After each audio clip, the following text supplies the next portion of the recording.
आपको इस पर यकीन करना पड़ेगा कि बारामूला से संसदीय क्षेत्र में किस्मत आजमाने जा रहे तत्कालीन जम्मू कश्मीर के पूर्व मुख्यमंत्री उमर अब्दुल्ला के पास न ही कोई कार है और न ही कोई घर।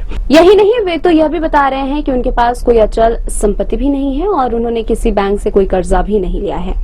अपने नामांकन हलफनामे के हिस्से के रूप में प्रस्तुत एक व्यापक घोषणा में नेशनल कॉन्फ्रेंस के उपाध्यक्ष जम्मू कश्मीर के पूर्व मुख्यमंत्री उमर अब्दुल्ला ने खुलासा किया कि उनके पास अपने जीवन साथी या आश्रितों के नाम पर कोई आवासीय घर, कोई कृषि भूमि या उनके नाम पर पंजीकृत कोई अचल संपत्ति नहीं है।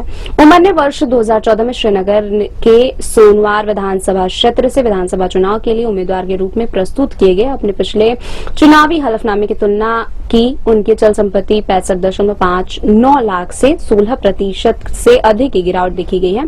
वर्ष 2014 में 54.45 लाख, पिछले 10 वर्षों में कुल 11.45 लाख की गिरावट आई है। चौंकाने वाली बात यह है कि उमर के पास किसी भी आवासीय संपत्ति या कृषि भूमि का स्वामित्व नहीं है।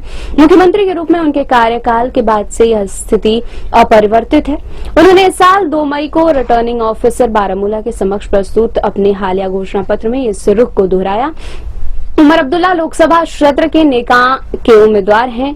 इसके अलावा चुनावी हलफनामे के अनुसार Sydenham college of commerce and economics से वाणिज्य में स्नातक उमर अब्दुल्ला ने अपनी वैवाहिक स्थिति का खुलासा करते हुए कहा कि वह अपनी पत्नी से अलग हो गए हैं और तलाक की कार्यवाही सुप्रीम कोर्ट में लंबित है। उनकी आय का स्रोत मुख्य रूप से पूर्व विधायक और पूर्व संसद सदस्य के रूप में पेंशन से आती है। विशेष रूप से उन पर किसी भी बैंक से कोई ऋण या देनदारी नहीं है। पिछले कुछ वर्षों में उनकी आय अलग अलग रही है। 2019-20 में 7,92,093 रुपए, 2020-21 में 11,73,030 रुपए, 21-22 में 13,20,460 रुपए और 22-23 में 19,39,620 रुपए रही है।